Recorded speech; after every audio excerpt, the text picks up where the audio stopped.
எல்லாத்துக்கும் வணக்கம்.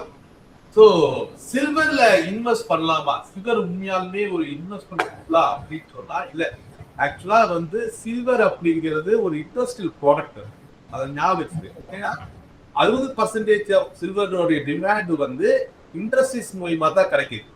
உதாரணத்துக்கு நீங்க கோல்டு எடுத்துக்கிட்டீங்க அப்படின்னு சொன்னா கோல்டோடைய டிமாண்ட் அப்படிங்கிறது ஜுவல்லரியில இண்டஸ்ட்ரியில இருக்கிறது போக இன்வெஸ்ட்மெண்ட் வீடுக்கான டிமாண்டும் கோல்டு இருக்கும். ஏதாவது பங்கு சந்தைகள்லயோ இல்ல உலக பொருளாதார சூழ்நிலையோ சரியில்லாத பொழுது பணத்தை பத்திரமா வச்சுக்கிறதுக்காக கோல்ட வாங்கக்கூடிய ஒரு பழக்கம் அப்படிங்கிறது பல வருஷங்களா இருக்கு. ஸோ கோல்டோட டிமாண்ட் அப்படிங்கிறது வெறுமனே இன்ட்ரெஸ்ட் யூசேஜ் மட்டும் வராது. அது இன்வெஸ்டர்ஸ் இருந்தும் வரும், ஜுவல்லரி சைட்ல இருந்து வரும். இந்த மாதிரி எல்லா விஷயத்துக்கான ஒரு சேஃபஸ்ட் கோல்டு இருக்கு.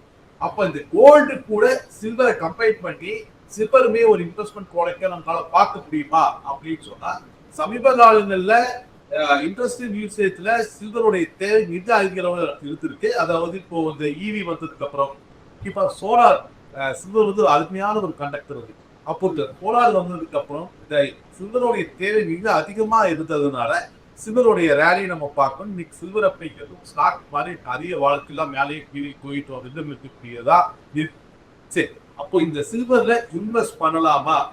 இந்த சில்வர்ல இன்வெஸ்ட் பண்ணா லாங் டைம்ல பெனிஃபிட்டா இருக்குமா அப்படின்னு சொன்னா லாங் டைம்ல நம்ம இதை தாராளமா கையாளலாம். ஏன்னா இனோவேஷன் இண்டஸ்ட்ரி இனோவேஷன் இண்டஸ்ட்ரி சொல்லக்கூடிய ஏஐ ஆகட்டும், இல்ல இவி ஆகட்டும், அல்லது சோலார் ஆகட்டும், இல்ல ரோபோட்டிக்ஸ் ஆகட்டும், இதெல்லாம் எடுத்து போனோம். இதுல ஏஐ ஃபர்ஸ்ட் ஏஐக்கு சில்வருக்கு என்ன சம்பந்தம் அப்படின்னா ஏஐ ஒர்க் ஆகிறதுக்கு மிகப்பெரிய ஒரு டேட்டா சென்டர்ஸ் தேவைப்படுது. டேட்டா சென்டர் பில்ட் பண்றதுக்கு சிப்புகளை பில்ட் பண்றதுக்கு சில்வர் அடிப்படையான ஒரு பொருளா இருக்கு. ஸோ ஏஐ அதிக அளவில் டெவலப் ஆகுது அப்படின்னு சொன்னாலுமே சில்வர் தேவை இருக்கு. சரி, சோலார் முதல்ல பாத்தீங்க அப்படின்னு சொன்னா சோலார் அப்படிங்கிறது ஏதோ ஸ்ட்ரீட் சைட்ல தான் இருந்துருக்கு. அப்படி இல்லை. உண்மையாலுமே இன்னைக்கு சோலாரோட வளர்ச்சி எப்படி இருக்குன்னா அப்பர் மிடில் கிளாஸ் சொசைட்டி இருக்கக்கூடியவங்களா வீடு கட்டும் பொழுதே கூடவே சோலார் பேனல் வச்சுதான் இன்னைக்கு வீடு கட்டுறாங்க. சோலாரோட தான் இன்னைக்கு வீடு கட்டுறாங்க. நீங்க மிடில் கிளாஸ் சொசைட்டியில பாத்தீங்கன்னாலுமே இன்னைக்கு சோலார் வாட்டர் ஹீட்டர் தான் நிறைய பேர் போடுறாங்க. மிடில் கிளாஸ் வீடு கட்டும் போது எலக்ட்ரிக்கல் வாட்டர் ஹீட்டர் பெருசா ரிஃபர் பண்றது இல்லை, சோலார் வாட்டர் ஹீட்டர் நோக்கி நகர்றாங்க. இன்னொரு 10 வருஷத்துல நான் மிகப்பெரிய அளவுல எந்த ஒரு வீடு கன்ஸ்ட்ரக்ஷன் நடத்தாலுமே அதை சோலார் அப்படிங்கிறது இன்பில்ட்டா பண்ணக்கூடிய ஒரு மெத்தட் அப்படிங்கிறது வந்துடும். ஸோ ஆப்வியஸ்லி சோலாருடைய தேவையிலுமே சில்வருடைய யூசேஜ் ரொம்ப அதிகம். ஸோ ஏஐ வளருதுன்னு நம்ம பேசணும், அதுக்கும் சில்வர் தேவை. சோலார் வளருதுன்னு பேசணும், அதுக்கும் சில்வர் தேவை. அடுத்து இவி பொறுத்த வரைக்கும் நம்ம குழாயில டிபெண்ட் பண்ணி இருந்ததுனால எவ்வளவு பெரிய சிக்கல்ல இருக்கிறோம் அப்படிங்கறத நம்ம பார்த்துருப்போம். ஈவன் பாரத பிரதமர் மோடி அவர்கள் கூட ஃபியூல கம்மியா யூஸ் பண்ணுங்க, முடிஞ்ச அளவுக்கு வீட்டுல இருந்து வேலை பாருங்க அப்படிங்கிற சொல்ற அந்த கட்டாயத்துக்கு கொண்டு போய் வச்சிருக்கு இன்னைக்கு குழாயினுடைய வேலை. ஆப்வியஸ்லி ஆல்ரெடி நம்ம டேட்டா படி பார்த்தோம்னா இவி கார்களுடைய எண்ணிக்கை சுவாரஸ்யமா அதிகமாகிட்டே தான் இருக்கு. இன்னொரு 10 வருஷங்கள்ல பெட்ரோல் டீசல் பீட் பண்ணாலும் நம்ம ஆச்சரியப்படுறதுக்கு இல்லை. இந்த இவி காருடைய மேனுஃபேக்சரிங்லயுமே இந்த சில்வருடைய நீட் அப்படிங்கிறது ரொம்ப அத்தியாவசியமான ஒரு பொருளா தான் இருக்கு.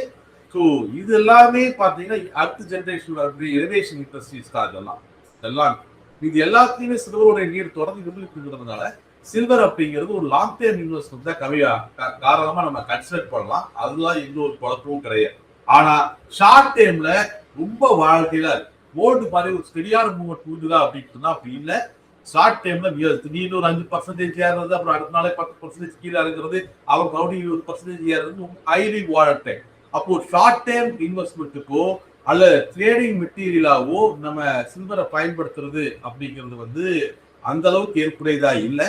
பட் ஒரு லாங் டைம் இன்வெஸ்ட்மெண்ட் பெர்ஸ்பெக்டிவ்ல ஒரு நல்ல கம்மியான விலைகளில் கிடைக்கும் பொழுது நம்ம சில்வரை ஹோல்ட் பண்ணலாம். அது எந்த ஒரு தப்பும் கிடையாது.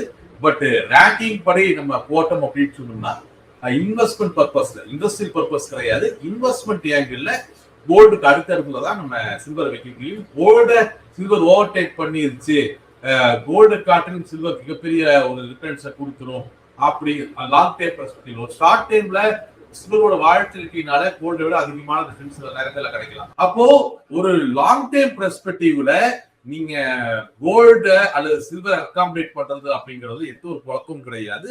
கோல்டு அதுக்கு அடுத்த ரேங்கிங்ல நம்ம சில்வரை வச்சுக்கலாம். ஷார்ட் டைம்ல வாழ்க்கை ரொம்ப அதிகம், சில்வர் ஷார்ட் டைம் வாழ்க்கை அதிகம். ஸோ சும்மா இந்த திடீர்னு வந்து பணம் கையில கிடைச்சது, இல்ல லோன்ல ஒருத்த பணம் அப்படின்னு ஒரு 10 நாள் சிறுவில வச்சு அப்படி தூக்கி மறுபடி கொண்டு வந்துடலாம் அப்படிங்கிற கான்செப்ட்ல நீங்க இதைய கையாண்டீங்க அப்படின்னு சொன்னா அது மாட்டிக்கும். அந்த மாதிரி சில்வரை கன்சிடர் பண்ணிடுறாங்க.